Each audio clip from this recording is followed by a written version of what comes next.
উফ, সর্দি কাশি আর হাঁচিতে খুব কষ্ট পাচ্ছি।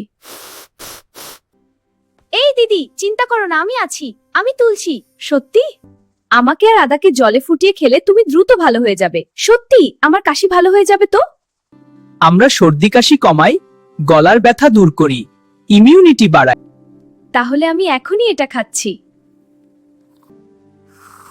ওয়াও, এখন অনেক ভালো লাগছে। দেখলে, প্রাকৃতিক জিনিসই আসল ওষুধ। তাই আমিও খাচ্ছি, আপনারাও খাবেন কিন্তু। এবং এই উপায়ে সর্দি কাশি ভালো করুন। প্রাকৃতিক উপায়ে সুস্থ থাকতে চাইলে, ছোট ছোট টিপস পেতে চাইলে এই চ্যানেলটিকে সাবস্ক্রাইব করতে ভুলবেন না।